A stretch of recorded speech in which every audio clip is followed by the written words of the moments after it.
Assalamualaikum warahmatullahi wabarakatuh. Bismillahirrahmanirrahim. Rabbi shrah li sadri wa yassir li amri wahlul 'uqdatam min lisani yafqahu qawli. Allahumma shalli wa sallim wa barik ala sayyidina Maulana Muhammadin wa ala alihi wa sahbihi ajmain. Amma ba'du. Alasannya masuk akal. Biar Allah menyaksikan saya kama usaddiquhu hayyan usaddiquhu maitan. Allah biar menyaksikan saya iman kepada Nabi ketika masih hidup, dan saya buktikan setelah mati pun, setelah meninggal pun, setelah wafat pun iman. Jadi ternyata baisnya itu supaya orang tahu bahwa iman kita kepada Nabi itu iman yang super, sehingga ketika beliau sugeng ya kita iman, setelah wafat juga kita iman. Kai usaddiquhu maitan kama usaddiquhu hayyan, supaya saya mentasdikkan beliau setelah meninggal sebagaimana kita mentasdikkan beliau saat masih hidup. Dan ternyata Allah ridho dengan perkataan sahabat itu. Kenapa Allah ridho? Karena menjadi pelajaran bagi orang-orang yang ditakdir gak menangi Rasulullah SAW. Tetap mereka ini. Jangan kayak setan itu kurang ajar betul oleh iblis.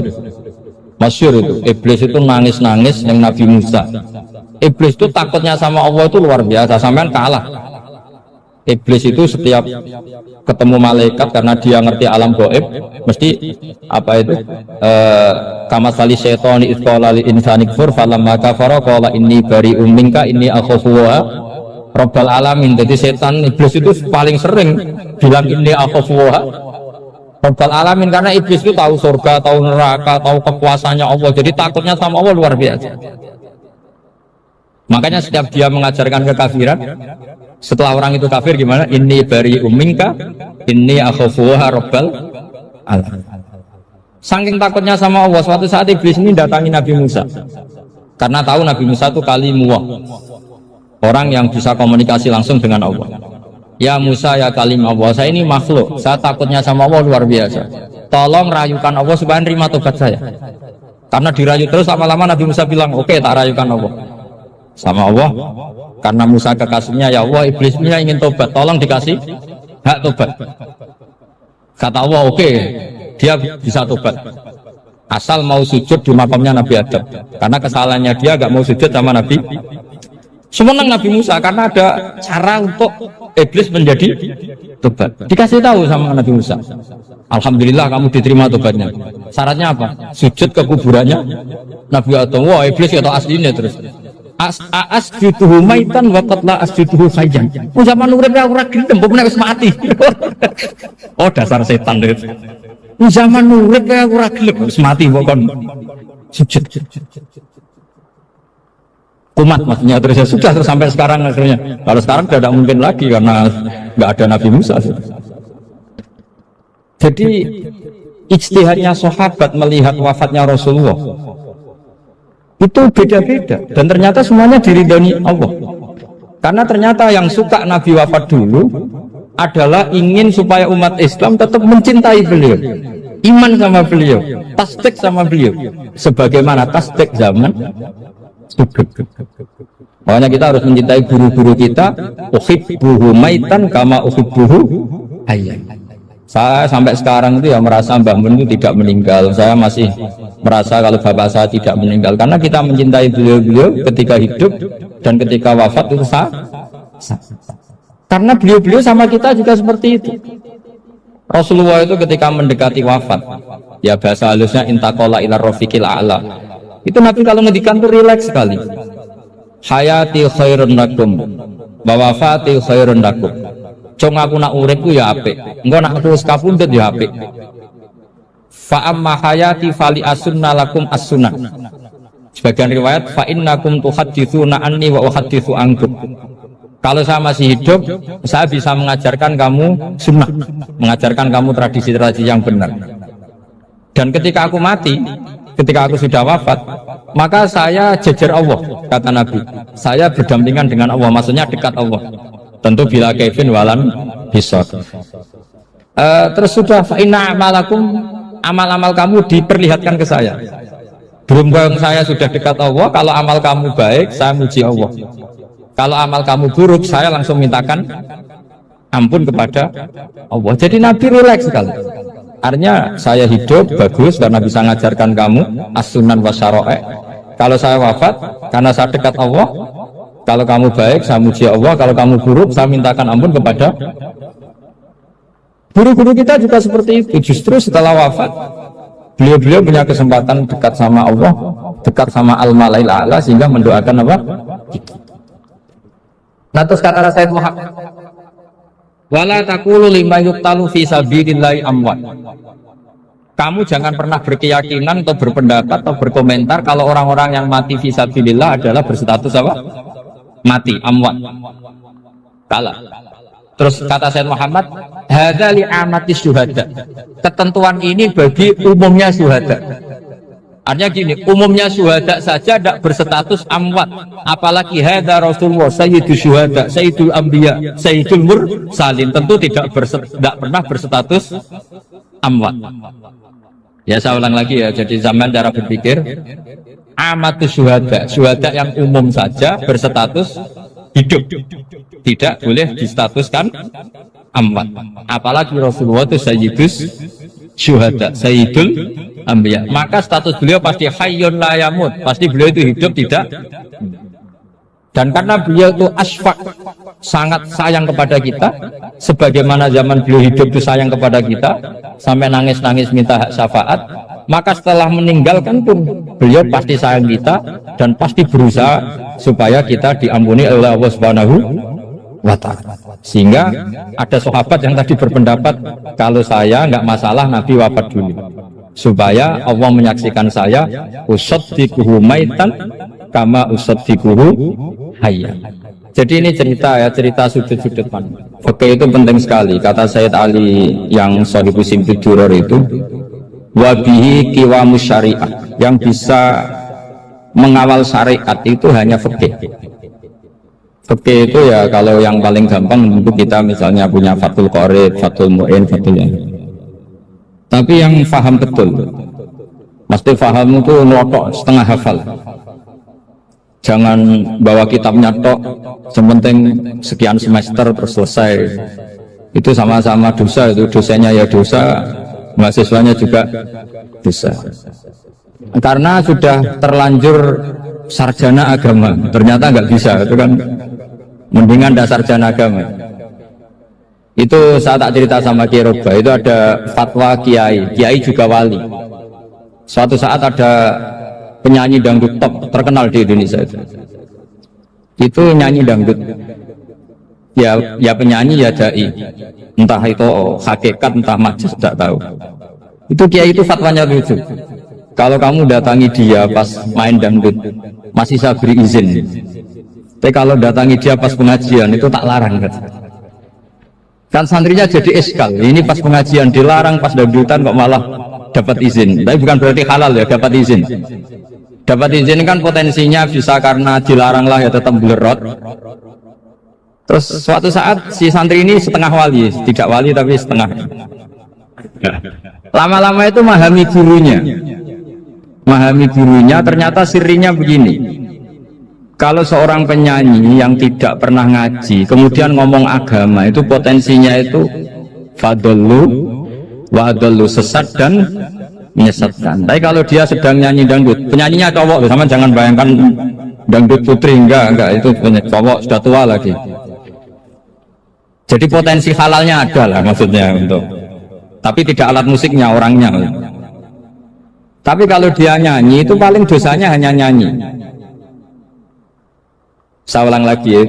Murid tadi akhirnya paham kalau datangi pengajian itu artinya ikrar kalau dia seorang dai atau seorang yang layak ngomong apa? Agama. Itu lebih bahaya karena kita santri, apalagi kita doktor atau MM, terus ngekrori orang yang nggak jelas asal usul.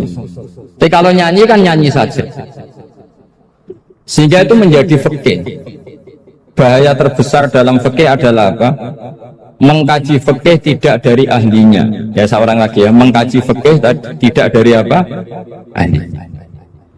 Nah kenapa demikian? Begini, saya beri contoh. Ilmu fikih itu tentu pertama dari Rasulullah SAW, kemudian bersanad sampai kita, atau kita sampai Rasulullah.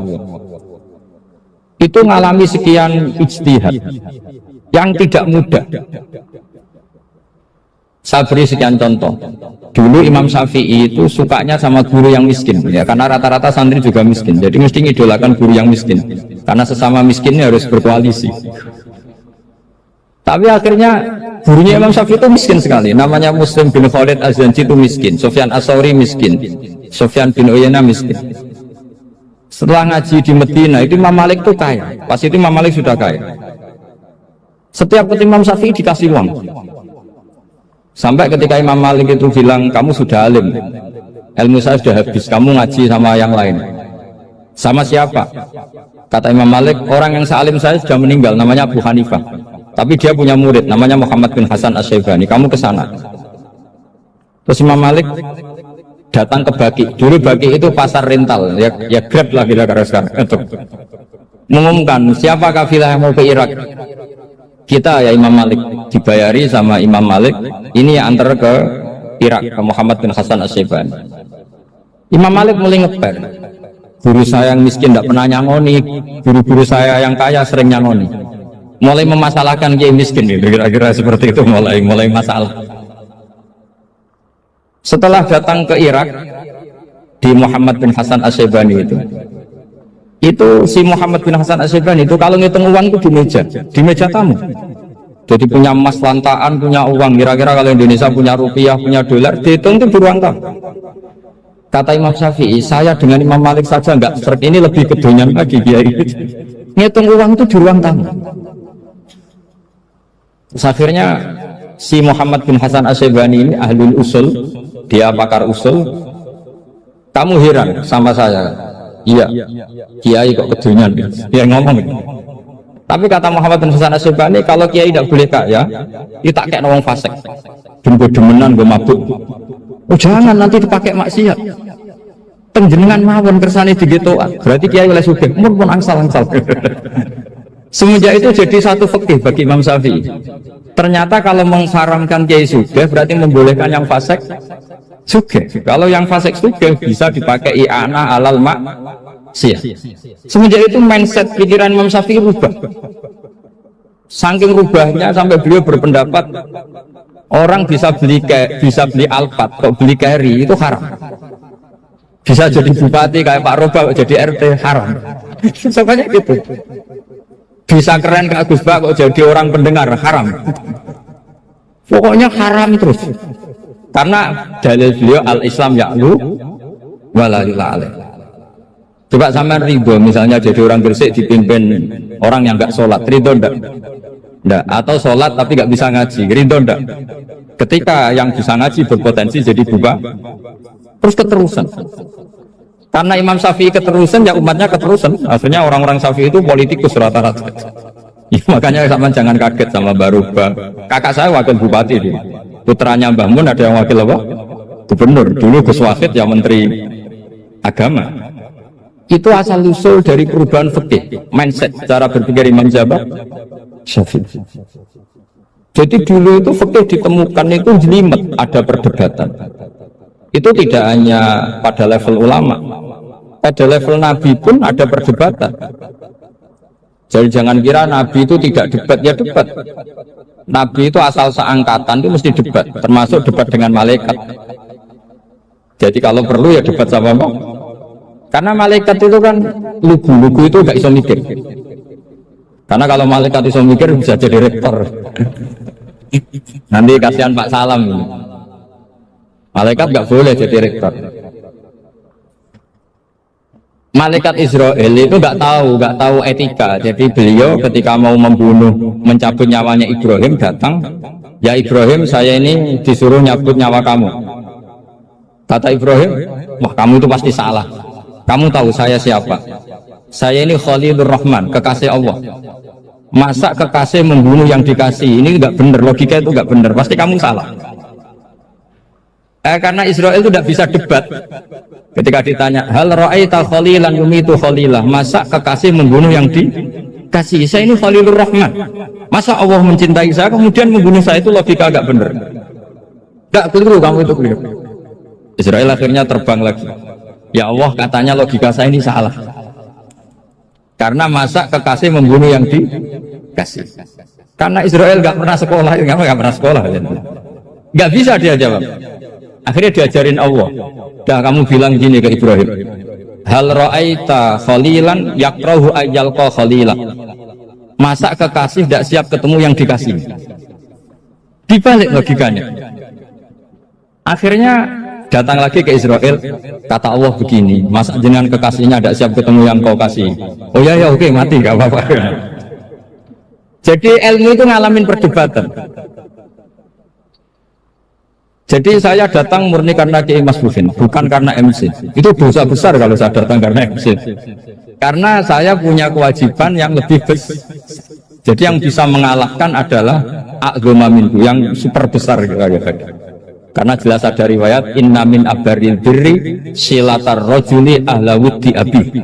Ya, inna min abaril birri silatar rajul ahla wuddi abi. Di antara kebaikan yang sangat baik adalah seseorang menyambung teman bapaknya. Padahal sampean kan nggak mungkin teman bapak saya. Teman saya aja nggak mungkin, nggak level apalagi bapak saya kan. Jadi malah mohal itu. Saya berkali-kali cerita di mana-mana cerita, fikih itu harus dievaluasi karena ini masalah furu'iyah. Saya berkali-kali cerita di mana-mana cerita. Hukum berteman orang fasik gimana? Pasti orang jawab haram karena takut ketularan orang fasik. Tapi kalau dibalik, hukumnya bina orang fasik gimana? Ya baik, umatnya Nabi bisa bina kalau berteman. Kamu bisa bina orang fasik tanpa berteman? Nggak bisa. Jadi kalau dibalik, hukum berteman orang fasik gimana? Haram. Hukumnya bina orang fasik baik, bisa bina kalau berteman. Berarti berteman orang fasik ya terus nanti pada level lapangan sih gampang.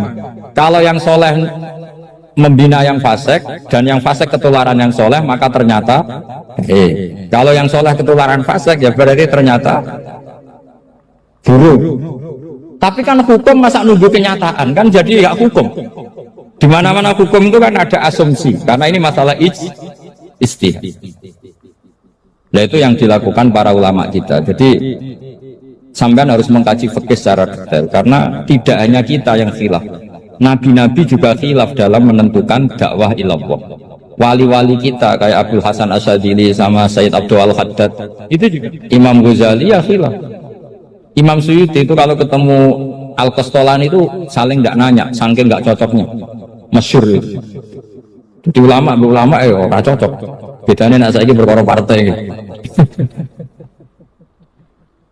Kalau orang gini enggak, karena pakai asumsi, karena memang susah. Nggak misalnya memang tak bedai, tak beri yang nggak misalnya ada orang rukuk kemudian kentut, itu sholatnya batal apa enggak? Enggak, jawab saja. Enggak, orang sholat kemudian pas rukuk kentut atau kelihatan auratnya, sholatnya batal apa enggak? Batal. Itu keliru nih sampean, itu salah dosennya mesti itu. Pertanyaannya gini, yang dikatakan sholat itu kan aqwalun wa af'alun muftatahatun bitakbir muftatamatun bitasbih. Lalu ketika sampai rukuk apa sudah namanya sholat jika kamu katakan batal? Namanya sholat aja belum, sudah kamu katakan batal gitu.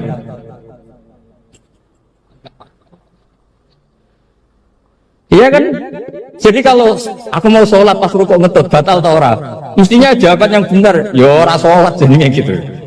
Karena kalau dikatakan sholat definisinya harus sampai salah.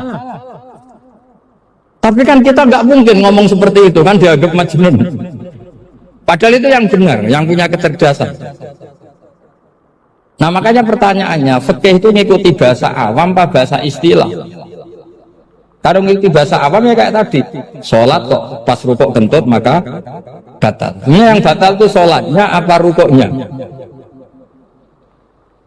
Nah makanya terjadi perdebatan. Kalau yang pakar-pakar usuli itu salah istilah itu nggak mau. Saya ulang lagi, kalau pakar-pakar usuli itu salah istilah itu nggak mau.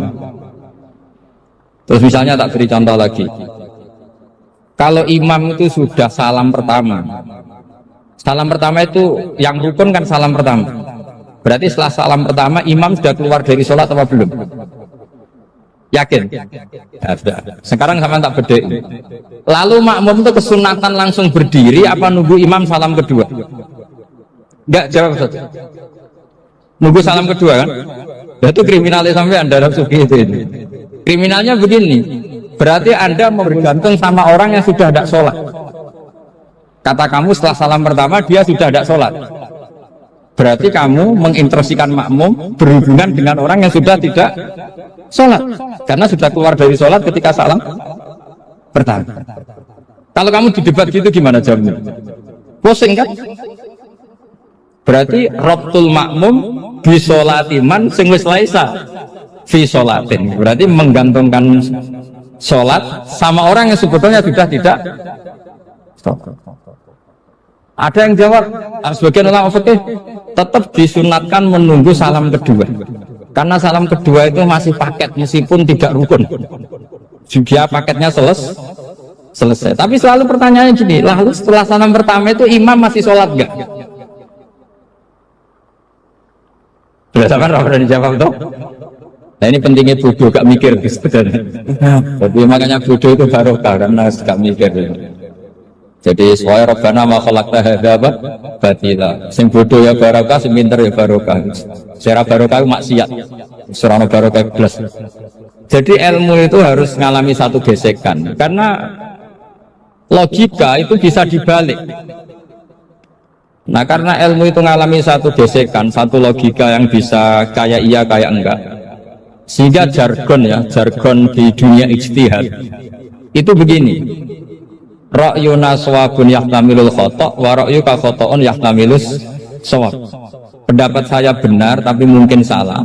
Tapi pendapat kamu taruhannya salah dulu tapi yang mungkin benar. Jadi mustahid kalau kata mustahid itu lucu. Ngomongnya itu ra'yuna shawabun yahtamilul khata'. Pendapat saya tarifnya benar dulu tapi yang mungkin salah. Kalau pendapat kamu salah tapi ya mungkin benar atau mungkin bisa salah, ya tidak tahu, pokoknya mungkin benar.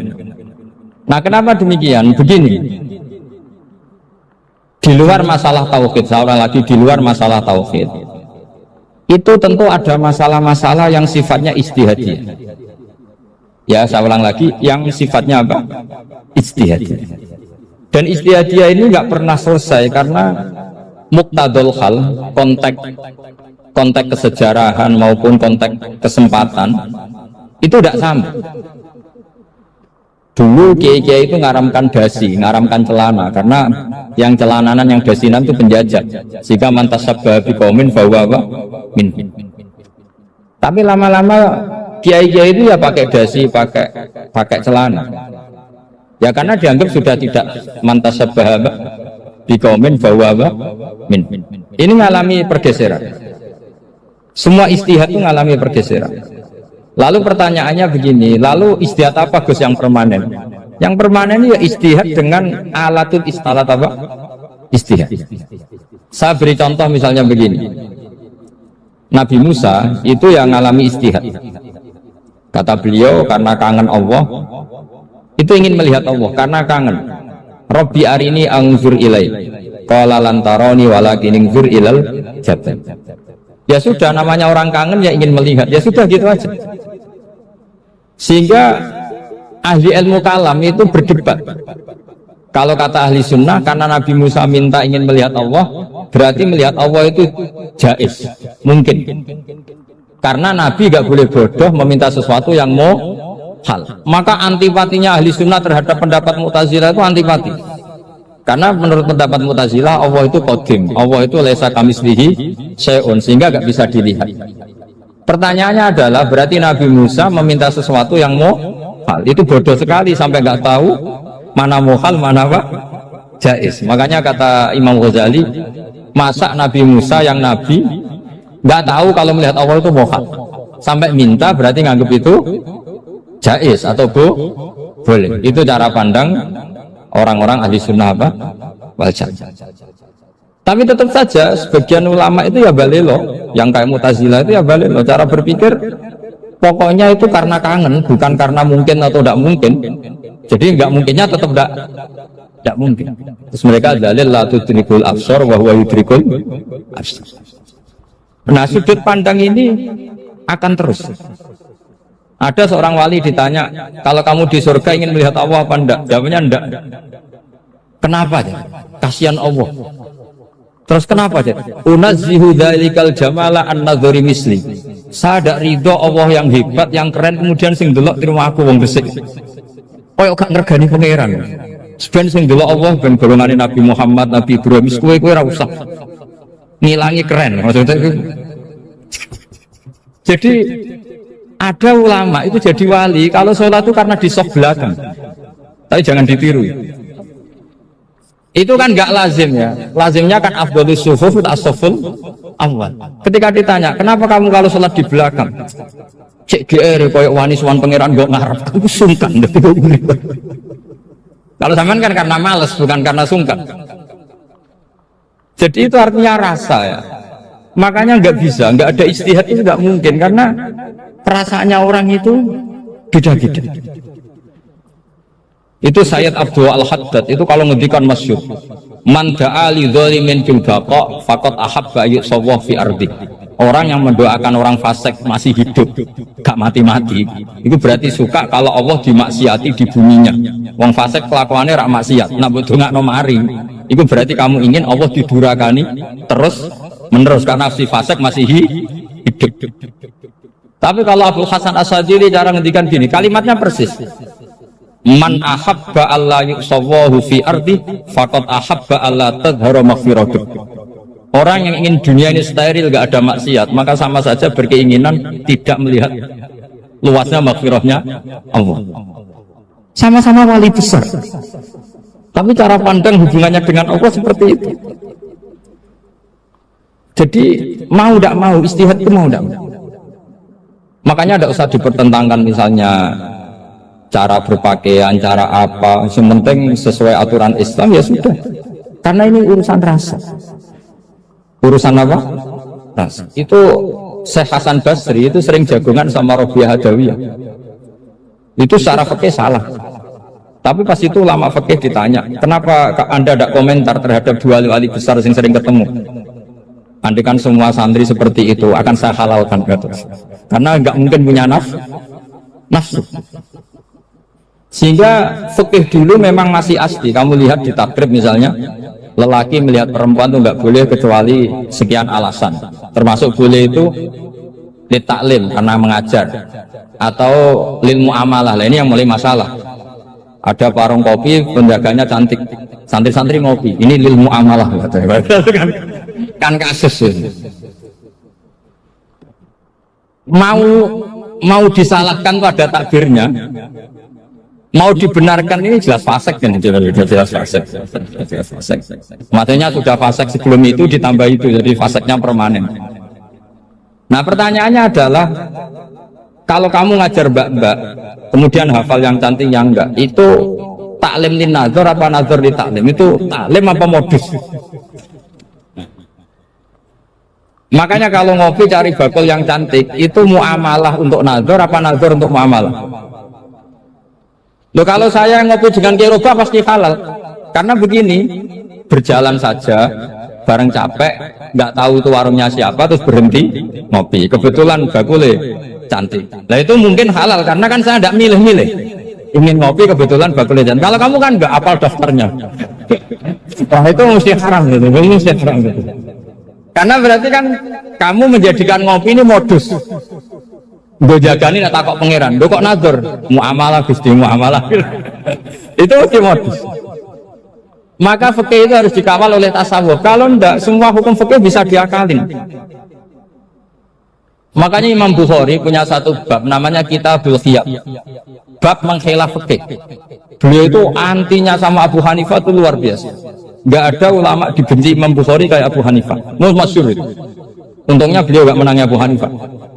Kalau menangi geger terus, bisa bahsul masail terus. Itu Abu Hanifah itu ulama yang suka khilah. Khilah itu ngerekayasa hukum. Misalnya begini, saya ini puasa agak lemes, ujian agak lemes, apalagi kiai serapati di duit, santri beling-beling lemes ini. Apa mangan ini kan, poso-poso kok mangan kan gak keren. Supaya saya bisa makan dan halal, saya bisa ngajak kiai robai ya jalan-jalan. Jalan-jalan nyari yang jarak 2 marhalah Ya sudah, terus bisa makan. Kalau ditanya Allah kok makan musafir. Jadi bolehkah insya safar menciptakan pergi demi untuk supaya boleh iftar? Boleh enggak jenengan? Enggak boleh, alasannya apa? Kan pergi. Perginya juga enggak maksiat.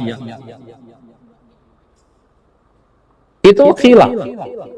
Tapi Sayyid Muhammad, Abuya Sayyid Muhammad, Muhammad bin Alawi, Sayyid Muhammad itu membela Abu Hanifah. Artinya membela jangan semua khilaf itu diharamkan.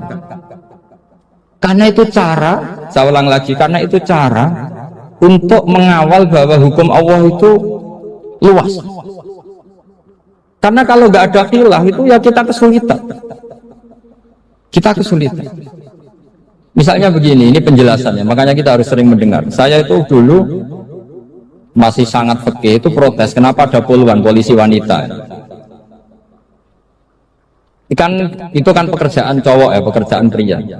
Tapi setelah mendapat penjelasan dari polisi itu alasannya masuk akal, Gus. Kadang-kadang orang nakal itu menyembunyikan narkoba itu di alat wanitanya. Itu kalau semua lelaki polisi kayak jenengan itu kan masalah itu. Sehingga memang harus ada polisi wanita karena sebagian pengedar narkoba itu perempuan dan menyembunyikannya di tempat itu. Kalau semua polisi cowok kan nggak kebayang.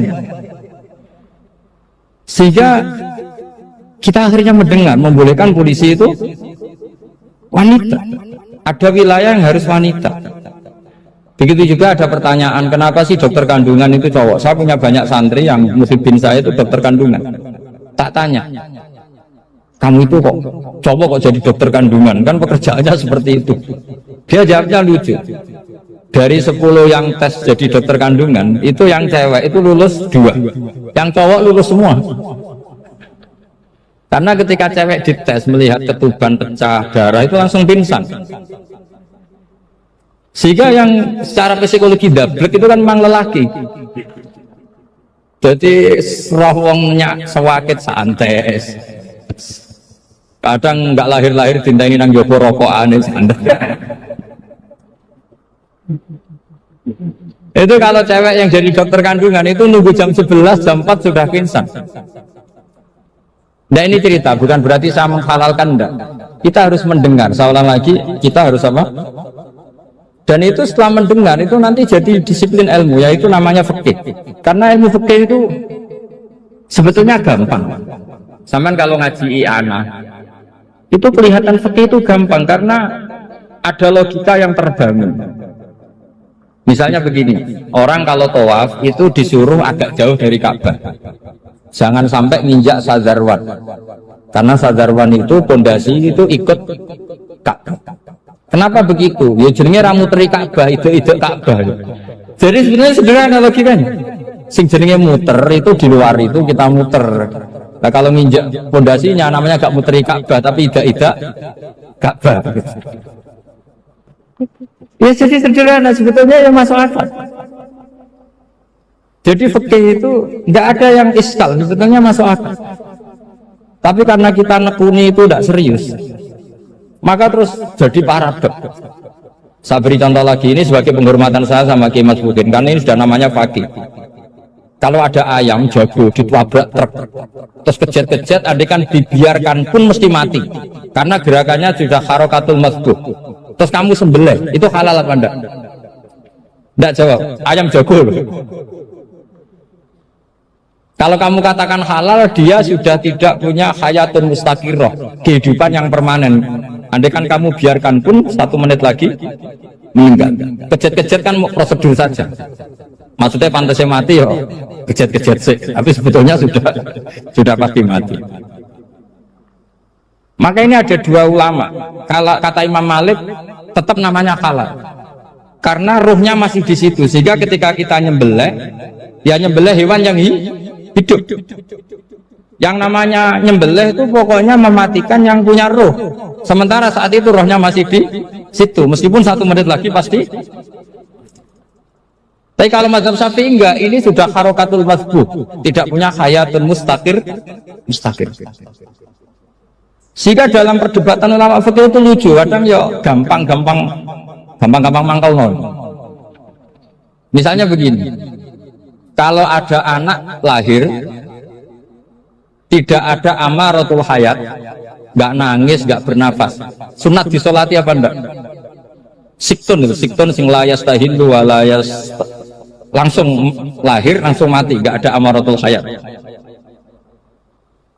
Nggak tahu mikir tuh. Itu tidak wajib disolati. Alasannya, ya kan memang sholat alal mayit kan tidak pernah hidup. Di mana-mana mayit itu setelah hidup mati. Ini kan tidak pernah hidup. Namanya ya qit'atul lahmin, ya potongan daging itu aja. Enggak. Jadi kadang fikih diwaca tenan jebule mantau.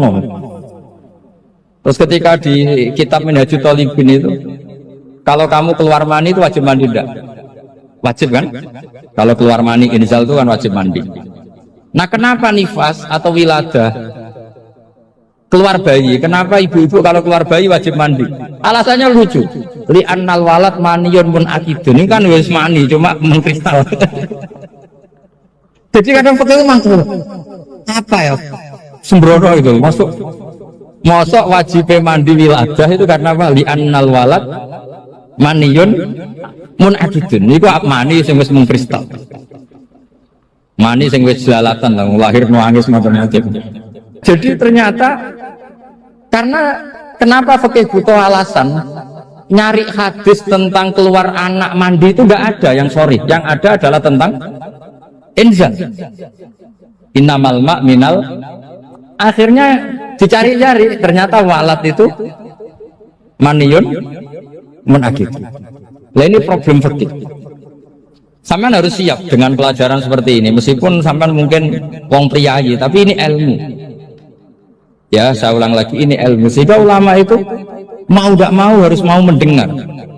Karena logika yang terbangun itu nunggu kalau mendengar kayak tadi. Nabi malaikat Israel baru sadar, masa kekasih bunuh yang dikasih. Masuk akal juga Israel. Kalau sama sampean sih nggak nerima tetap selonang-selonang, ini masalah Ibrahim Khalilur Rahman. Sehingga kita di alasan fikih itu harus kita dengar. Saya dulu itu, saya sampai sekarang itu sama, kalau bayi lahir masuk sudah berbentuk bayi, saya sendiri berpendapat sebaiknya disolatin kalau sudah berbentuk bayi, meskipun tidak tidak nangis, tidak ada amaratul hayat. Kan yang digugurkan itu wajibnya, bukan masalah boleh dan tidak. Itu banyaklah perdebatan ulama di bab itu. Saya beri contoh lagi perdebatan ulama. Ini contoh-contoh fikih karena ini khusus penghormatan status fakih tadi.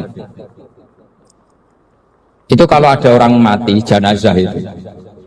Janazah itu kalau sholat itu kan umumnya janazah di depan, kita nyolati di belakang.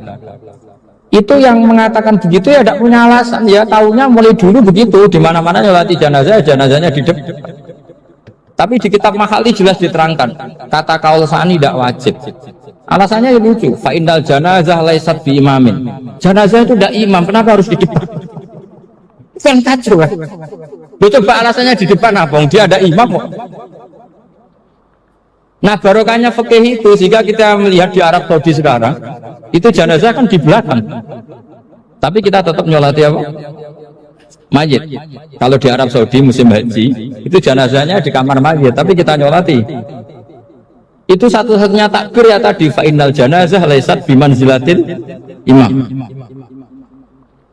Tapi jangan praktekkan, nanti tidak kepikiran sesat. Saya hanya cerita ilmu, jangan dipraktekkan. Kalau dipraktekkan masih jadi aliran sesat. Ngono jenazah ning mburi imame kok ngarep aliran sesat. Sebetulnya bukan sesat tuh. Uji coba fikih. Ya karena tadi fa innal janazah laisat bimanzilatil. Bukti lagi kalau sampean sholat ghaib. Sholat ghaib itu misalnya mayitnya di Surabaya, boleh nggak sholat ghaib di sini? Terus jenazahnya di belakang kamu apa depan kamu? Nah ini kan fikih itu pokoknya gitu. Makanya standar furu'iyah itu susah. Karena perdebatannya itu mirip-mirip, kayak iya, kayak tidak, kayak. Makanya dulu zaman sahabat, ada sahabat itu mencintai Rasulullah, senengannya sowan, bukti cinta sowan. Banyak juga yang sahabat bukti cinta Nabi itu gak pernah sowan, alasannya ganggu. Kenapa kamu jarang sowan Nabi? Saya sering jamaah sama Nabi, saya tidak pernah sowan. Kenapa? Ganggu. Biar Nabi kalau di rumah sama anak istrinya, saya tidak mau ganggu. Makanya saya termasuk kiai yang gak pati seneng disowani. Karena ya itu tadi. Kalau ngulang seneng saya, kalau disowani biasa. Kalau Geroba itu nilai, nak pernah sepuh jadi rasuan nilai. Jadi beda. Saya sering ditilii kiai sepuh. Tapi bahasanya tentu tidak sowan, tapi apa? Nilai. Kalau sowan itu kan nafkah itu seperti itu. Jadi ada disiplin, di situ ada disiplin ilmu. Yang kadang kita tidak cocok. Makanya Imam Syafi'i sendiri ngendikan, kadang beliau dengan gurunya, dengan Imam Malik sampai ngarang ikhtilafu Malik. Beliau punya data yang beliau itu sedang nggak sama dengan gurunya, yaitu Imam siapa? Malik. Karena mindsetnya itu beda. Tidak sampai misalnya saya tanya, sholat itu harus menghadap kemana? Tidak, jawab saja. Kiblatnya. Ukurannya apa coba?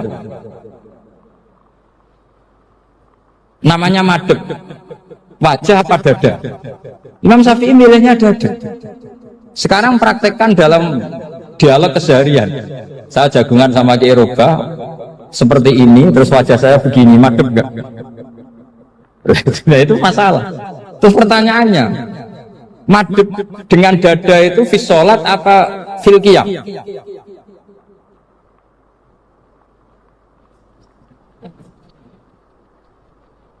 Loh, enggak, kalau fi sholat pas sujud dada kamu madhep mana juga? Kamu enggak pernah mikir kan? Ya madhep pakai dada itu kan kalau berdiri, kalau rukuk sama sujud.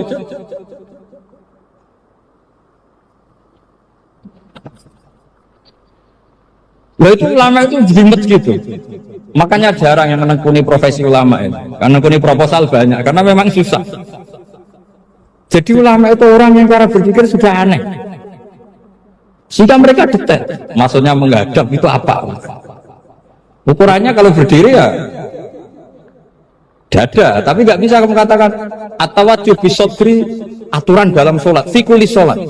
Pertanyaannya lah kalau rukuk sama sujud, dadanya menghadap kemana itu? Maka itu ilmu yang sudah jelimet. Nah ulama usul fikih, ulama yang nggak mau salah per detail hukum.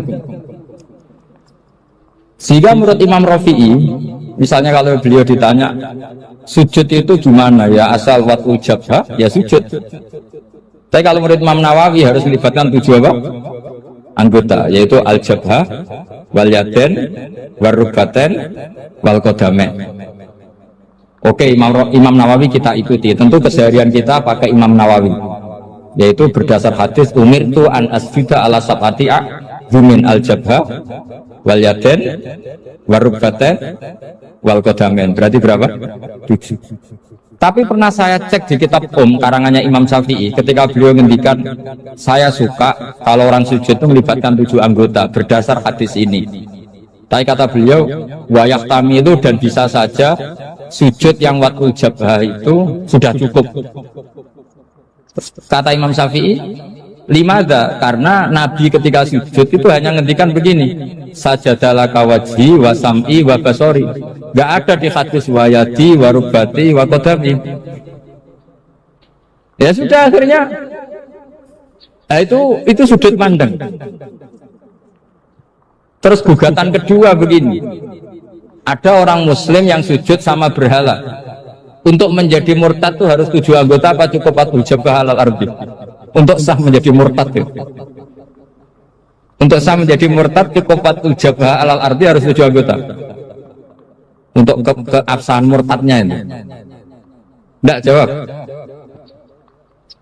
Makanya ini tugas dosen-dosen ini meminterkan ini, karena namanya sudah faqih. Faqih itu ahli fikih yang detail, namanya faqih.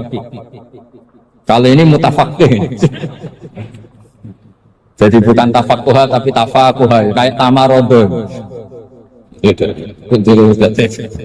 Jadi wazannya nanti itu wal idhari ma laysa fil waqi'. Jadi ini bukan gojlok, ini memang marah saya. Jadi kalau sudah pakai gelar fakih harus fakih betul. Mohon kalau mengkaji fikih itu harus detail. Minimal takrib itu setengah hafal. Supaya konstruksi ilmu itu utuh. Saya sama lagi konstruksi ilmu itu. Karena ilmu itu mesti ada yang apa ya? Ya rada setengah salah itu, tapi disalahno ora kena. Ndak sampean tak bedheki, nak pancen bener langsung tak angkat jadi rektor. Nak bener tuh. Coba rukun sholat pertama itu apa coba? Rukun sholat pertama. Niat sama berdiri dulu mana? Ayo niat dulu baru berdiri, apa berdiri dulu baru niat? Berarti niat sama berdiri dulu mana? Rubah kan? Artinya kita mau bilang tartib urutannya niat berdiri takbir nggak bisa. Yang dikatakan niat itu apa? Qasdus syai' muqtaronan bi fi'lihi. Berarti niat sama takbir harus bareng apa urutan? Bareng. Terus dengan qiyamnya urutan apa bareng? Bareng apa urutan? Loh enggak, kalau urutan berarti takbir dulu duduk baru berdiri. Nah maka seperti ini itu mau tidak mau kita salah, dikatakan tartibnya salah, dikatakan serentak ya salah. Cuma karena kita bodoh, gak tahu mikir itu, alhamdulillah kan di situ. Lu coba niat sholat loh, niat takbir qiyam dulu man. Niat takbir qiyam dulu mana dulu? Dulu qiyam. Enggak ada kitab yang mengatakan arkanus sholat awaluha. Oh, dianggap kitab kriminal maksudnya. Makanya ngendikan ulama-ulama di sarah-sarah, mau tidak mau sebagian istilah itu tasamuh itu mesti gampang ngono kok repot. Karena kita tidak bisa detailnya. Coba misalnya puasa Ramadan itu wajib apa? Tabyitun niat, nginep no niat. Sing darani nginep itu umure lama apa enggak? Lama kan? Sekarang sebelum 2 menit kamu baru niat, sah apa enggak? Sah. Itu sempat nginep apa enggak 2 menit itu? Enggak sempat kan? Jadi ilmu itu makanya kata ulama-ulama pokoknya ilmu itu mesti ono unsur tasamuh. Tasamuh itu ya tiga gampang. Apa? Tiga gampang. Misalnya Imam Syafi'i berpendapat mashu ba'dir roksi. Itu kata beliau walau sya'rotan fi hadir roksi. Meskipun satu rambut asal masih di wilayah kepala, tapi kalau rambut itu dikeliwir dibasuh di sini nggak sah karena sudah keluar dari batas apa kepala. Imam Syafi'i cara berpikir kan yes ini jenenge basuh sirah. Tapi cara Abu Hanifah enggak, enggak, yang namanya megang kepala itu ya minimal 1/4. Masa gitu dikatakan lalu ulama usul fikih itu berdebat, sesuatu itu sesuai masodaknya. Masodak itu yasduku alaihi kaza, yaitu ini tadi saya cerita ke Ibu Khen tentang ngaji Jamul Jawame. Ini ilmu yang di Jamul Jawame. Sesuatu itu ukurannya mayasduku alaihi kaza apa dengan takrif definisi. Misalnya gini, sholat itu batal dengan makan. Kalau kamu sholat makan batal nggak? Nggak, jawab saja. Batal. Itu satu upo apa satu piring? Nggak, jawab saja. Satu upo sudah batal. Sekarang bab makan di ngurmat tamu. Dong tamuku keimangan. Iku sak upo apa sak piring? Nah ini kan tidak fair, di bab tamu makan satu piring, tapi di bab sholat satu upo. Maka pertanyaannya, lalu penamaan sesuatu itu berdasar masodak, mayasduku alaihi ismu kaza, atau berdasar huruf? Ukurannya apa coba? Maka terus jadi perdebatan. Nah ini di sini ini pentingnya ulama, karena nah sekarang saya bedai kan, cengkeh itu wangi apa enggak? Kategorinya cengkeh. Wangi kan, kalau orang bikin kue tar pasti pakai apa? Cengkeh. Pakai wedang ronde supaya manis, apa wangi dikasih apa? Cengkeh. Nah itu saya berkali-kali cerita, pernah mau dipikirkan orang Islam itu nggak boleh rokok karena dianggap pakai apa? Mewangi karena ada apa? Cengkeh. Tapi terus didebat, kalau gitu berarti orang Jumatan sunat rokok karena Jumatan disunatkan pakai pewangi. Nah itu kan wahnya tuh, wah iya repot ya. Jadi kalau cengkeh kamu kategorikan pewangen, yang orang Islam nggak boleh rokok karena pakai cengkeh yang wangi, konsekuensinya orang Jumatan sunat rokok karena berarti di masjid pakai apa? Pewangi, kan sesat semua ya. Jadi itu ilmu. Makanya selain fikih mateng, itu ada ilmu yang namanya usul fikih. Usul fikih itu yang neliti itu. Mayasduku alaihi kaza. Jadi Wis ngono iku darani ngono. Saurang lagi. Ngono iku wis darani ngono. Ora perlu roh detail.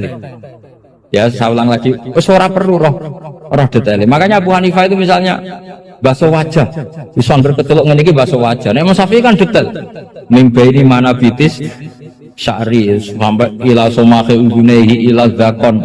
Terus mana bitis sya'ri Imam Syafi'i nambah apa? Ghaliban. Kenapa ditambah ghaliban? Karena kalau orang budak mana bitis sya'rinya di sini. Jadi itu fikih. Jadi fikih itu jimat. Padahal kita ini nggak pernah berpikir secerdas Imam Syafi'i, tapi akhirnya yang mikir juga. Agak ditambah ghaliban, mana bitis sya'rinya orang budak kan? Sini. Terus sekarang perdebatannya, orang budak basuh Mastur Roksi di sini sah enggak? Karena tadi itu wajah apa kepala? Kan jadi bingung gitu.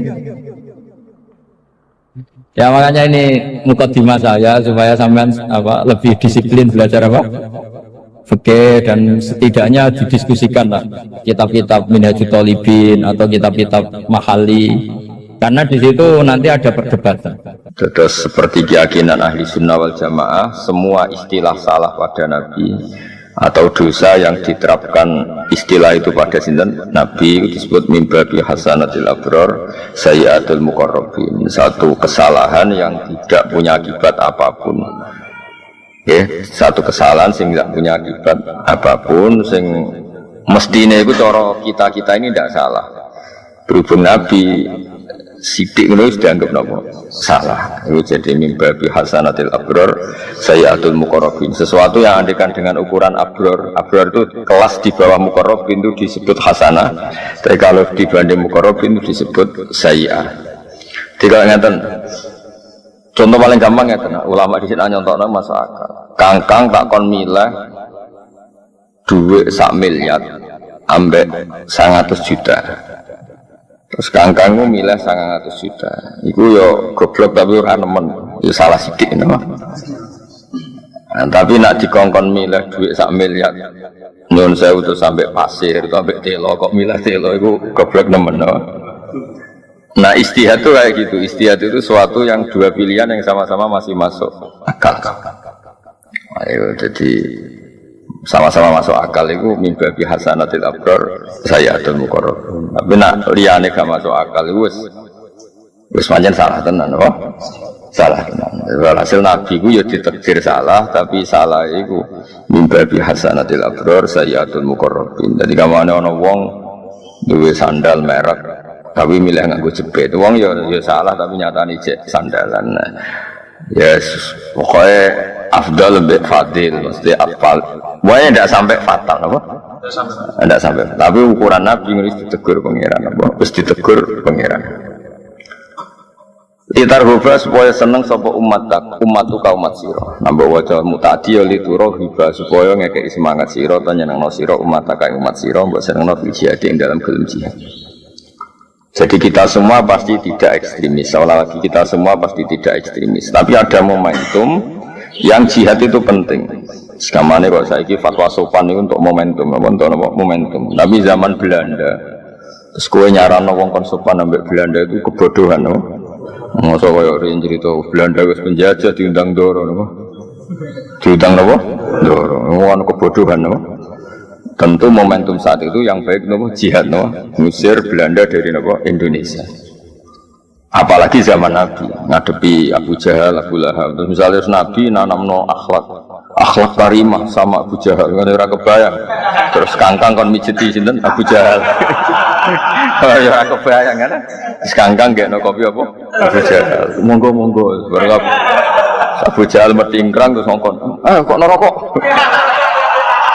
Terus kangkang mau apa? Sami'na wa ta'na. Iku sopan tak goblok. Goblok. Nah, jadi kabeh ono momentum itu. Dia juga orang liberal. Islam itu jihad, Islam itu pedang, Islam itu saif, Islam itu radikal orang ono momentum. Zaman Belanda jajah kita ya, tentu kita jihad, no? Ya jihad. Sausai damai ya kangkang kadang dukung tim Belanda, no? Untungnya ini wis napa? Damai. Di Jepang itu penjajah, no? Saya ke kangkang agak di motor Jepang yang ngeluh loh. Kabeh itu momentum napa? Momentum. Nah itu jenenge kabeh itu muqtadul hal. Kabeh itu muqtadul hal. Jadi melane al-hukmu yaduru ma'ilatihi wujudan wa adaman. Wa al-hukmu yaduru ma'ilatihi wujudan. Kaya calon mertuamu nganggep kowe saiki prospek. Bareng didelok kok ngentekno donya dianggap problem. Dia tahu di statusno prospek. Saiki di status no problem. Utawa waliah. Pertama dianggap mantu sehingga musibah. Jebule karir api. Nah, berarti sangka problem jadi berkah. Utawa zigzag kadang problem. Kadang problem, kadang berkah, kadang problem, kadang berkah. Iku jenenge mantu varian no. Tapi apapun itu kabeh hukum itu ana muqtadal hal. Nabi yo pernah damai mbek wong kafir, nggih nate perang, nggih nate damai lagi. Kabeh iku muqtadal hal. Sebab apa al hukmu ya duru ma'ilatihi wujudan wa adaman. Dadi al hukmu te hukum ya duru iku berputar apa hukum ma'ilatihi sertane alasane hukum wujudan baik zaman wujude aw adam atau zaman ora anane. Di Allah beberapa kali nyarano kudu damai dengan kafir karena jenis yang suka damai disebut kafir dini, kafir mu'ahad, kafir musta'man. Kayak kafir-kafir Indonesia itu kafir damai. Nah ada momentum di mana kita ini diperangi ya, berarti kafirnya harbi mlebune qatilul ladina yuqatilunakum ya kowe kudu merangi wong sing merangi kowe. Masa zaman Jepang reneng jajah kowe monggo nak ngersakno mateni mbok kula. Anu yo goblok no. Masa ana akhlak karimah ganggu Abu Jahal wae menurut supaya apa gak kopi sinten Abu Jahal ada lu mijeti Abu Jahal lucu to wae bareng dikongkon menapa sam'an wa ta'atan no. Nawa sam'an takok kok bar mijeti Abu Jahal madosi berkah. Kacau gak? Kacau. Jadi kabeh ku ono naife ketika momentumnya kelewat ku ono naife. Nabi nate damai lami, nate perang lami, nate setengah damai, setengah perang. Kabeh iku pokoknya muqtadul hal napa? Muqtadul hal. Dadi wa utawi ikilah dambun. Kok Nabi diistilahno salah. Padahal hakikate Nabi mboten nate salah, maksum. Iku muawwalun den takwil li ismatil anbiya krana kajagane para nabi alaihi wassalatu wassalam. Jadi Nabi ketika ada istilah salah itu harus kita takwil karena Nabi berstatus maksum. Meskipun ono istilah sangka Allah disebut min dambika napa? Tapi tetap kita takwil, napa kita takwil. Ya sekamane wae. Barang sepele lah nak pancen salah ya koyo dianggap salah. Ya wae misalnya ono wong dikei dhuwit 1 juta, ambek 950.000. Kok milih 900.000 ya terus koyo salah no? Berbandingan ya sudah, meskipun tidak punya akibat apa-apa, nampak betul gak ada akibat. Nah, kira-kira salah Nabi itu mirip-mirip seperti itu, salah yang nggak punya akibat apa. Tapi nak salah ini kan fatal. Kon nenggon sing lapang, milah mlebu neraka, itu kan salah fatal. Kono rata nabe liwat, terus mobil mbok liwat jurang ya apik. Itu fatal kan? Nah, fatal itu kan. Jadi kabeh itu ada. Nah salahnya Nabi itu tidak pernah seperti itu. Namun tidak pernah. Misalnya saya beri contoh. Allah itu mangkel banget ambek wong munafik, mangkel banget. Sehingga Allah itu punya cara boleh dibahasakan. Allah punya ketentuan. Muhammad kamu tidak boleh nyolati Abdullah bin Ubay bin Salul. Abdullah bin Ubay. Tapi Nabi itu punya perhitungan. Abdullah bin Ubay kok anaknya itu soleh, santri khusyuk, sregep. Bapaknya ketua munafik, tapi anaknya ketua pondok. Jadi bapaknya ketua munafik. Orang-orang santri sregep kayak anak Abdullah bin Ubay bin Salul. Jenenge gak Abdullah sama. Berarti Abdullah bin Abdullah. Nah yang ngaturi nyolati Roisul Munafikin itu putrane. Kalau saya ini semuanya Rasulullah bapak gua kabundut, tolong jenengan yang nyolati. Nabi memilih nyolati karena yang minta anaknya, no? Umar itu milih tidak nyolati. Sampai Umar protes, ya Rasulullah, apa engkau tidak ingat cangkeme Abdul bin Ubay sing ngelek Islam ini? Nabi tetap menjawab, tidak, saya akan menyolati dia. Akan menyolati dia. Tapi kan ngeten-ngeten sesuai walhasil.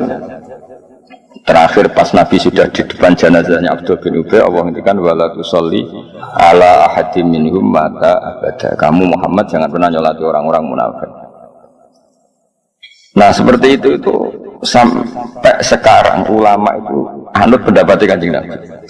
Nah ono wong fasik, ono wong nakal, tetap kita itu yes, tetap apik. Nah baru kayak sikap Nabi seperti itu, satu kampungnya Abdullah bin Ubay itu Islam semua. Wong kok apike mesti elek-elek Muhammad koyo ngono tetep rawon ning jenazah Abdullah bin Ubay. Jadi Nabi ditegur pangeran, tapi berkaya apiane Nabi dadekno kampungnya Abdullah bin Ubay itu Islam. Nah, cara Nabi nuruti gengsi terus gak rawuh, kan koyo nyonso kok pendendam niku. Tapi Nabi rawuh pengen ditegur aja lemat aja salat. Tapi Allah tetap nregani aluse Nabi dadekno kaum itu Islam. Lah iku jenenge salah wong-wong saleh iki ya ngono-ngono wae napa. Wis ngono. Salah yang enggak punya akibat apapun. Mergo wae nggih. Dia tetap berkah. Ini salah Nabi itu tetap berkah. Terus nah itu yang paling angel ning bab takwil bab sesuai walhasil min babi hasanatil abror sayyatul muqarrabin. Sesuatu sing cara kelas kita tetap itu baik, tapi kanggo Nabi cara jauh gak pantas, no? Baik gak pantas. Terus ada lagi salah Nabi yang cara Allah salah, tapi cara istihad benar gitu. Istiwa abasa wa tawalla an ja'ahul a'ma. Abdullah bin Ummi Maktum niku ora ampun Islam, no? Pun Islam. Game pun sakit ngaji, terus minta Nabi itu mengajari ngaji. Alimni mimma allamakallah. Terus Nabi saat itu punya tamu orang-orang kafir, tokoh lagi minta dijelaskan Islam. Kamane konsultasi Islam. Singkat cerita Nabi memilih ceramah atau konsultasi jawab pertanyaan yang kafir sing konsultasi Islam. Nah karena Abdul bin Umi Maktum bijak aman buta. Itu menyela terus, setiap Nabi nerangkan Islam ngene-ngene nyela. Nabi jatah kula mulang, alimni mimma alim kula nggih ulang lah. Ampun jawab yang niku terus kula nggih ulang. Walhasil Nabi tersinggung, fa'aradu Nabi terus gak berkenan kok. Wong tangan mulang wong kafir kok disela. Napa? Lah Abdul bin Maktum yo ora salah, ngene ku Ahmad. Dadi ora ngerti nek Nabi ku nembe sibuk mulang wong kafir. Nah, terus Nabi arad ngono. Nah, bahasa itu muka masam, Nabi gak nyaman. Watawala itu minggu. Allah cara berpikir orang kayak Kanjeng Nabi. Lala pas niku di saat itu Allah cara nyalahno Nabi. Abdul bin Maktum sekaruan iman. Mulane regani wong karuan iman. Wong kafir mbok rewangi ngono orang mesti iman. Jadi nganggo kaidah al yakin la yuzalu bisyak. Nabi nganggo kaidah cara Jawane ora oleh tahsilul hasil. Nah itu kan mirip, toh? Nah kira-kira salah Nabi mirip-mirip.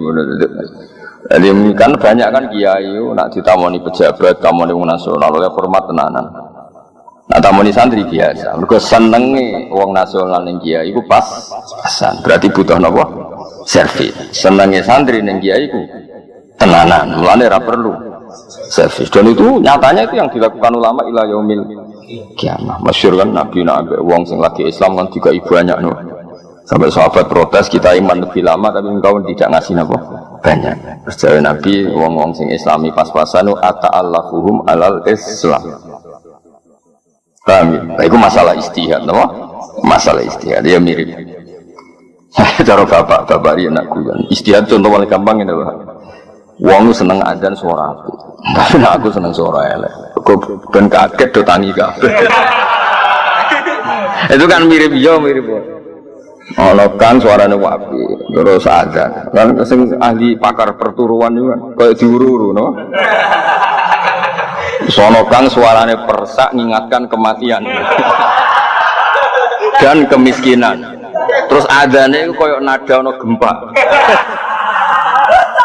Anda warning dini kaya adzan peringatan apa dini gempa atau prahara kan kesunatannya adzan juga kan ono kang suaranya elek raine elek terus spesial nada musibah kan.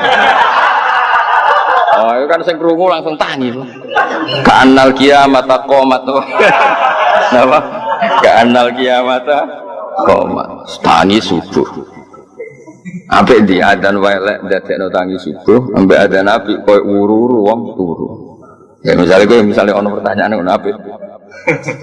Apik sing elek ndadekno wong tangi subuh. Ya, tapi kan ora mungkin syariat kok ngono iku. Syariat kok bela swara elek kan mboten mungkin. Nah, itu masalah istihad. Istihad itu ciri utamanya itu mirip, no? Mirip, makanya di hukum istihad ana ra'yi shawabun yahtamilul khata' wa ra'yu ka khata'un yahtamilus shawab. Dadi ra'yi te pendapat ingsun shawabun sing bener. Meskipun yahtamilu al khata'a, meskipun pendapat saya itu mungkin salah. Tapi kalau memberi nilai orang lain wa ra'yu ka khata'un, pendapat Anda ini salah tapi yahtamilus shawab, bisa saja yang benar. Jadi jenenge ijtihad itu masalah yahtamilu apa? Jadi ya itu kayak iya kayak enggak. Nah ijtihadnya Nabi juga gitu. Kadang nyuwun sewu tentang Abu Bakar, tentang Umar. Tapi orang niat lama karena kayak iya kayak orang, apa kayak iya kayak tadi. Umar nentang Nabi ketika badhe nyolati Abdullah bin Ubay bin Salul. Abu Bakar dukung. Nabi malah pendapat Abu Bakar. Pangeran bener Umar.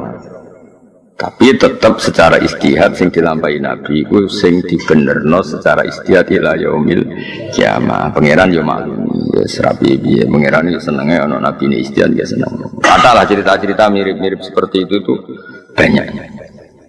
Ya mirip-mirip seperti itu banyak. Atas masalah yang terkenal gitu abasa watawalla itu mulai guru-guru kita mbek wong nasional ngomong sing senenge kiai pas-pasan kan lebih memberi servis timbang mbek kangkang sing senenge kiai wis permanen paham ya niku otomatis napa otomatis itu mirip napa abasa watawalla anja'ahul a'ma. Tapi nyatanya kanjeng Nabi ditegur pangeran. Tapi yo setelah itu Nabi begitu terus sesuai ijtihadnya. Dan setelah itu nyatanya sama Allah dibiarkan dan dibenarkan. Itu nunjukno ya negur-negur wae ra akibat apa. Wah ya negur ya. Negur wae kan dia akibat apa. Itu jenenge wa muawwalun ismatil anbiya. Dan itu ya, jadi tidak semua kesalahan itu akibat fatal. Ya sekali kangkang. Sajane cara teori sing dadi imam iku apik sing paling apik. Apik sing paling misalnya kangkang yang milih sing wis umur, ahli fikih sing ngene-ngene. Tapi kalau itu terus-menerus akan jadi keangkuhan. Wong mau diimami wong sing sak ngisore akan melahirkan keangkuhan. Mulane Nabi nanti ketika sallu khalfa mangqala la ilaha illallah. Tapi melihat imam itu ketua delegasi, jebul imamnya culun. Ketua supir panglima kok culun kan ya lucu. Nah ngono imam harus sempurna no. Karena imam domin sing nanggung Fatihah nak salah di imam sing kok nak ono sahwi piye imam semuanya itu dibebankan imam jebule imame culun. Misalnya kan repot no. Nak ndelok iku nggih repot. Tapi nak ndelok ben ora angkuh no. Sae imam sak kecekele iku sae. Nyatane Abdul bin Umar nate makmum Hajjat bin Yusuf gendho-gendhone wong Hajjat bin Yusuf. Berapa tragedi perang sing gara-gara Hajjat bin Yusuf orang biadab betul Hajjat. Tapi Abdul bin Umar nate makmum Hajjat. Wis diceritani Imam Syafi'i. Makanya terus ono istihad. Nah, kula piyambak imam sak cekel wae. Kok kowe nak pulang kampung nak nganggo standar ideal ono wong tuwa Fatihah bener. Ono sing nompah poh. Wan terus repot, masa apa imam koyo pilkada, no? Mereka nyeleksi, no? Iki unggul neng afkoh tapi jeblok neng akro. Iki neng akro ape tapi asan cek cilik. Iki nom tapi menang nasab. Iki menang nasab tapi kalah akro kan terus seleksi kan panjang, no? Kalau itu dituruti kan. Nah, itu jadi masalah istihad, no? Masalah no. Ra'yi shawabun yahtamilul khata' wa ra'yu ka khata'un yahtamilus shawab. Tentu setelah kita istihad tuh memberi nilai kita ini yang benar karena kita kadung milih kan harus ra'yi shawabun. Jadi kata sekolah milih di pondok ora kakean pelaturan, ora kakean keamanan. Nanti kalau kebanyakan keamanan nanti orang terlatih takut sama keamanan, tidak takut sama Allah Subhanahu wa taala. Itu kan jangka panjangnya tidak bagus. Tapi ada juga pondok yang suka ada keamanan. Sebagai hidayat pas-pasan itu dikawal. Misalnya, jadi kiai-kiai yang pondoknya keamanannya agak, itu yakin nak santri hidayatnya pas, sehingga butuh apa? Keamanan. Nah aku itu yakin kangkang itu tawakalnya bener. Saya mondok orang kiriman tetap bahagia, rasa tingginya tawakal ya. kiriman kurang, wong tua sayangnya pas asa, tetap happy karena tawakalnya kelas tinggi. Tapi ya pendapat no, ra'yi shawabun yahtamilul khata' wa ra'yuka khata'un yahtamilus shawab. Nah, di bab-bab istihad itu ranahnya seperti itu dan itu pasti. Betul kok mungkin itu pasti. Mulane riyen Mbah Mun nak salat akhir, riyen Mbah Karim nak salat di akhir. Nak cara sing pro salat awal iku piye-piye wektu iku gak mesti urip ya ora mesti. Mulane tabadur ning nang salat nang wis no. Tapi sing salat akhir iku duwe konstitusi. Nak kabeh salat awal nanti dikira salat awal itu syarat sah. Sehingga ngono ana salat dhuwur jam 2 terus kaya ora sah. Mulane kudu ana kiai sing jaga salat akhir wektu ben wong roh batas akhir. Paham ya, Roh? Umpama saiki kiai sak Indonesia kuwabe salat awal wektu, engko sing salat jam 2 kok tersangka. Wis sampe napas mulai contoh paling gampang. Kangkang nak lagi mulai terus salat dhuwur jam 2. Dianggap capek ta jambeling. Jambeling kan? Selain faktane beling maksudnya itu. Jajal ya. Nah ning pondok salat jam 2 kan kok tenang, loh. Wis do ngerti nek iku rong kharajal waktu. Jajal ge, mulai. Wong tuamu terus kowe salat jam 2 kok subuh mepet tuluus samsi. Santri opo? Tapi yo mau nak kabeh salat awal nanti dikira itu syarat sah. Suatu saat sing salat akhir dianggap boten sah. Ada sono sini rakati salat akhir. Sing masyhur atau terkenal di Mbah Karim. Mbah Mun itu salat akhir terus. Ya selalu ada, tapi ya tidak banyak. Tapi harus selalu ada. Itu jadi istihad, no? Istihad itu suatu sing mau eling-eling ya ra'yi shawabun yahtamilul khata' wa ra'yuka khata'un yahtamilus shawab. Jadi kalau kita sudah kadung mikir ngambil kesimpulan ya kita harus yakin ini yang benar, no? Meskipun kita sadar mungkin salah. Dan mendapat orang lain karena kita tidak setuju ya kita beri tok salah dulu. Meskipun mungkin benar. Nah itu kan saya ana wong didik anak ana sing sitok manja. Timbang anakku manja mbek wong liya tok tak manja. Terus ana sing sitok ora nak dimanja mari ngelama terus mbek anak dinas. Ya potensinya sama. Dimanja ya mungkin dinina bubukkan terus goblok. Dikerasi ya mungkin minggat. Potensi bahayanya ya sama. Ganggang ora ora wong tuane istihate piye ora ora. Kok dadi ngene iki ora ora istihate. Gak dimanja kiriman gak ganggang. Betul. Berarti wong tuamu nganggep kowe ku ahli tirakat. Iku siji. Atau kemungkinan dianggap ora prospek kok dibiayai. Nah, ora prospek kok. Gak kemungkinan bener sing iki. Sesuai istihad itu orang-orang cara berpikir wong tuamu ora kepengen roh ora panutanku no. Ya tapi semua nabi yang disalahkan Allah itu murni masalah apa istihad tidak kena disalahno. Kayak Nabi Musa niku keras bareng kaum menyembah pedet niku mulai nyuwun sewu nabi Harun murid ku dadi kiai piye ana nyembah anak pedet kok mbok bar. Tekem caramu dadi kiai piye. Ngamuk ya juruhu ilaih napa? Suruh tapi ngamuk sampai pokoknya ngamuk-ngamuk. Sampai ngamuk iku kitab Taurat itu dibanting. Cara Quran Islam Taufik bahaya Nabi Musa itu. Wong kitab suci kok dibanting hukumnya bahaya gitu cara iki. Wa alqal alwaha wa akhadha fi ra'si akhihi yajruhu ilaih. Warang dene kan. Nabi Harun kakak lebih sepuh. Barang diuring-uringi Nabi Musa dibuanting Nabi Harun tenang. Qala ya ibna umma la ta'khud bi rihiyati wala bi ra'si. Inni khasyitu an taqula farraqta baina bani Israil. Nabi Musa muring-muringnya pangeran seneng. Mosok ana umat sing nyembah anak pedet Nabi Musa teko santai.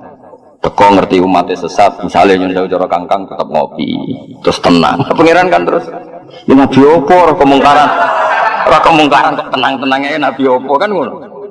Mulanya Nabi Musa dipuji pangeran walam maroja Musa ila qaumi khutbana marah besar kan ya ora lucu misalnya mulai umatnya nyembah pedet terus Nabi Musa teko tenang.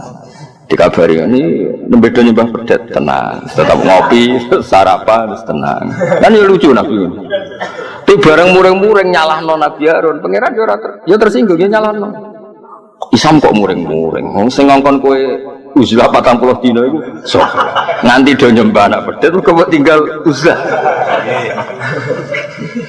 Akhirnya seneng ae. Lah ya ngene, lah Nabi ku salah ngene iku. Misale ra muring-muring apa nyalan. Piye Nabi jeng ngono barang hak diinjak-injak kok meneng ae. Ya salah. Muring-muring. Kowe ku sing ngire, sing ninggal dakwah kok sing teko-teko. Muring-muring. Ya, ngomong Nabi ya dibarol, ora penting no. Napa? Ya kira-kira Nabi nyalahno, disalahno pangeran bab sing bab ijtihad no.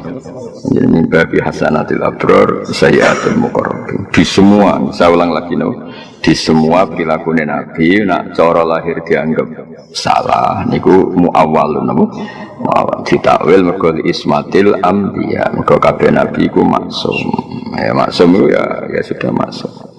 Kabeh di semua.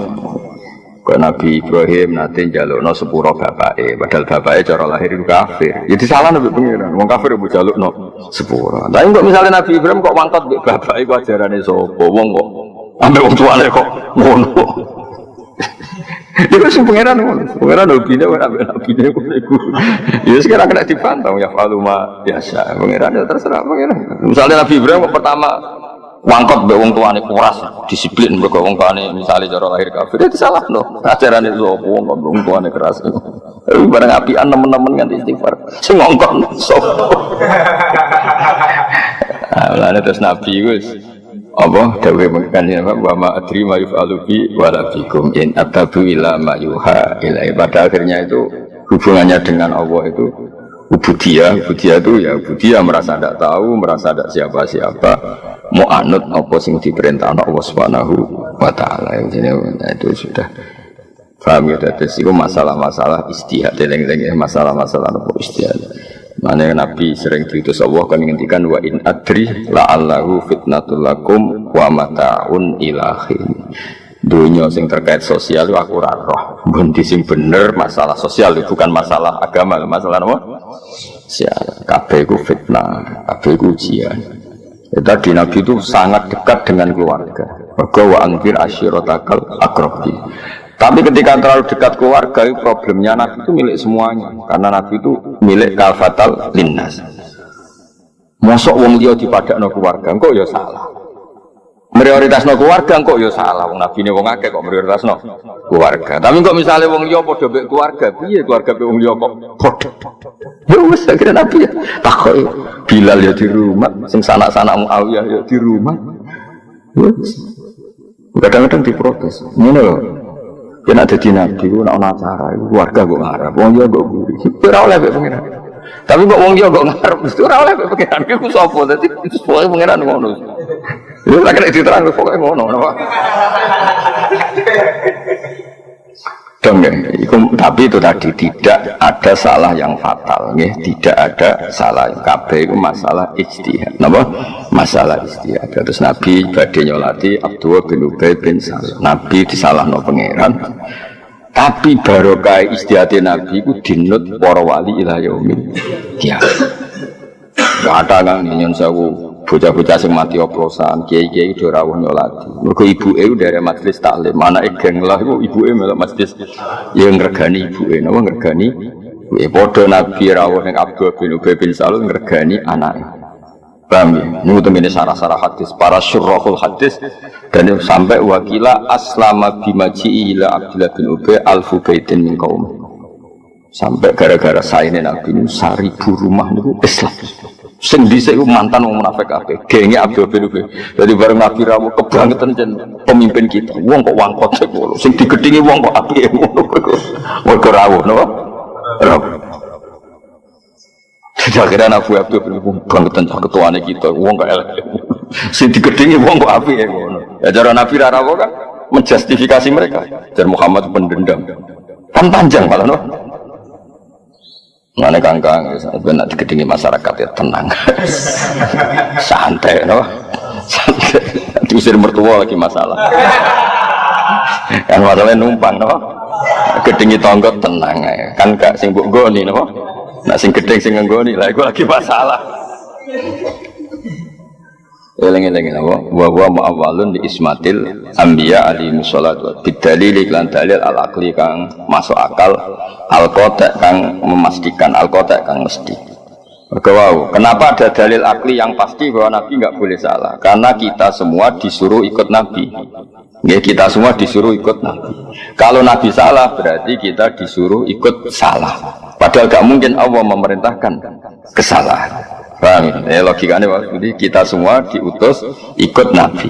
Kalau faktanya Nabi salah, berarti kita disuruh ikut salah. Padahal Allah tidak mungkin memerintahkan kesalahan. Maka kesalahannya Nabi itu mimbabi hasanatil abdor sayyatul muqarrab. Ini kumpul harus sisi. Nabi itu ada kepastian secara dalil akal selamat minad dunub sing boro-boro dosa. Dosa tidak salah Nabi karena wow masalah apa istihadian apa masalah istihadian walamu telam lam sini goni liyaghfira lakawah kan tadi ada lam liyaghfira lakawah walamu telam lam liyaghfira iku lil ilati karena ilat al ghaiyati kang bangsa tutup famat khuluha mongko utawi sing dileboni lam iku musabbabun iku mau sesuatu sing akibat la sababun ora kok dadi sebab. Nah, itu masalah-masalah mantek. Jadi ini Muhammad kita paringi menang. Ben Allah nyepuro kowe. Maksudnya akibatnya menang itu di sepuro. Orang kok di sepuro itu sebab. Maksudnya ngeten ya. Ini kangkang sing biasa melarat, biasa lemah itu kudu belajar niki. Ada hal-hal yang kamu lemah itu musibah, salah. Misalnya orang Islam kere kabeh terus buruhe Cina, misalnya buruhe non Muslim. Gara-gara kere lemah jadi buruh. Mereka berhak ngelarang kita sholat. Nggih. Nak sholat dipecat. Saya ulang lagi ya. Kangkang sing melarat kudu tobat lah. Maksudnya ya aja nemen-nemen melarat. Biye iku ndak semuanya melarat lemah itu baik. Ya saya ulang lagi. Ndak semuanya melarat lemah itu baik. Misalnya gini. Misalnya orang Islam itu lemah melarat, lemah SDM rendah, terus jadi buruh, jadi apa? Terus bosnya melarang sholat. Kalau sholat dipecat, kita kalah enggak? Kalah kan? Terus negara dikelola orang non Muslim yang jahat sama Islam. Masjid dianggap ilegal, kriminal, ibadah dianggap kriminal. Problem enggak? Lemah itu problem, no? Ka'bah juga gitu. Ketika Nabi masih lemah, itu di seputar Ka'bah itu ada berhala 360 jumlahnya. Ketua gengnya yang mimpin Abu Jahal. Semua ritual tentang kemusyrikan. Sekarang Ka'bah menjadi steril dari kemusyrikan. Baru kayak Nabi tawaduk, baru kayak Nabi menang. Menang. Nah di sini itu menang itu penting, no? Dan di antara sebab ghufrane Allah, itu mergo Nabi itu menang. Karena ada hal-hal yang nggak bisa diselesaikan dengan kalah, harus dengan menang. Mana kangkang rasan dewa, noah ini miskinan, wa amini fakot kunta miskinan, no dari rasa dungo, fakot kunta miskinan. Jadi malaikat malah kaget, ini miskinan, wes ngono mat. Jawabnya, ya jadi eling-eling. Maksudnya kangkang kalau suwon sing melarat, sing tawadhu yo. Ya aja nikmati teman-teman, ya dinikmati aja suatu saat kowe kudu mulai kowe posisi menang. Mau kapan namanya mati ora apa-apa. Menang tahu menang, karena baru kayak menang kamu bisa mewarnai kampung kamu. Tapi nek kalah ndak kan? Ya saya ulang lagi, ketika Ka'bah diatur sedemikian rupa, bebas berhala, bebas kemusyrikan, itu baru kayak Nabi menang, baru kayak Nabi tawadhu menang. Sehingga kabeh Nabi kudu tahu menang. Inna fatahna laka fatham. Tapi menangin Nabi karena beliau figur yang sempurna, yo menang yo tawadhu. Itu ideal, ya? Tapi kan pernah ada periode bahwa tawadhu itu nyuwun sewu tidak menyelesaikan masalah. Paham ya? Makanya kudu inna fatahna. Misalnya kita tawadhu tok bojomu loro, wong tuamu loro. Mau munamuni matur nuwun mbek nyumbang kan yo repot. Dan aku juga ndak biro ibu 1 juta. Gak masalah. Sebelum buka tapi dodol sawah dhewe. Sebelum dibiayai betulnya mbokmu dhewe. Ya jadi hebatnya pengiran. Jadi menang itu juga sababul ghufran. Apa menang itu juga sababul ghufran karena barokah menang itu kita bisa semuanya. Kan katakan bos-bos juga di Jakarta malah nyaratno kudu ono jamaah no. Pabriknya dikasih masjid malah syaratnya itu ono jamaah berarti dari ono sholat ono Jangan. Ya jadi menang itu penting. Tapi ya nak sing ditakdiri cek orang menang ya aja maksa menang semua cok hise. Ngontali godri ben jado kuwi jenenge memaksakan apa? Maksakan. Malah mandek operasi. Malah panjang kok. Yang jelas menang itu penting, ya, tapi jangan paksakan. Mereka nak wis menang itu istilah Allah itu alamat ridane Allah niku diantarane niku sebutnya dengan surat Fatah, surat Nur kalau sahabat wala yumakkinanna lahum dinahumul ladzi irtada lahum wala yubaddilannahum min ba'di khaufihim amna. Jadi ciri utama ridane Allah niku sok ben aku wis ridho tenanan, kue cara beragama iku posisi kuat. Wala yumakkinanna lahum dinahumul ladzi irtada lahum. Kayak di Indonesia itu kan orang sholat nyaman, pengajian nyaman, nggak ada yang berani ganggu. Itu sudah ada tamkin, apa? Ada kekokohan. Tamkin itu kokoh, nama. Mulane tanwin darane mutamakin amkan. Kalau ada isim kok nerima tanwin, itu mutamakin amkan. Dia isim yang solid. Karena ciri utama isim itu adalah nerima tanwin dan dia masih menerima tanwin. Berarti keisimannya sempurna, nama. Beda dengan isim yang ghairu munsharif itu mutamakin ghairu amkan. Isimnya enggak jelas. Ciri utama isim nopo tanwin kok dia ini mau nopo uang masalah. Nanti ada nih baru munsor, rodo-rodo bener munsor itu. Nah, di antara ciri ridane Allah wala yumakkinanna lahum dinahumul ladzi irtada lahum. Jadi agama itu dikasih kokoh. Wong ngaji nyaman, wong salat nyaman, wong dakwah nyaman. Intinya gue menang itu dua sisi sing dadekno di sepurane Allah. Mergo dadekno kemenangane agamane Allah Subhanahu. Tapi aja dadi teroris, dadi ekstremis. Menang sing koyo teng Indonesia kok wali-wali. Gluna-gluna sawangane sewantai, tapi ujug-ujug Indonesia mayoritas muslim. Ya santai wali-wali santai. Sedana tanggane dolanan gong ya tenang. Tapi ngerti-ngerti dirubah saiki ora nutuk gong, nutuk kenthong. Wali ku rileks tapi mbok ujug ngerubah. Saiki rame netok ae gak gawe perubahan. Rame netok ora gawe. Ya eling-eling apa wala yumakkinanna lahum dinahumul ladzi irtada lahum wala yubaddilannahum min ba'di khaufihim amna. Mulane menang itu sababul ghufran. Apa menang itu diantara sababul ghufran. Jadi kena menang malah liyaghfir laka Allah ma taqaddama. Tapi tadi ya jangan dipaksakan. Apa jangan dipaksakan. Wa yutim malan nyempurnakno sapa Allah. Bil fathi kelan kemenangan al-mazkuri kang den sebut nikmat wa nikmate Allah in amahu tegese nikmate paringe nikmat Allah. In amahu tegese paringe nikmat Allah berarti idhofatul masdar li fa'ilihi wa idhofatul masdar li fa'ilihi. Kan gak mungkin menane ngene wa yutimma lan nyempurnakno sapa nikmat nikmat ing Allah. Allah di posisi menerima. Oh sembrono ya. Kafir halus ngono ngono.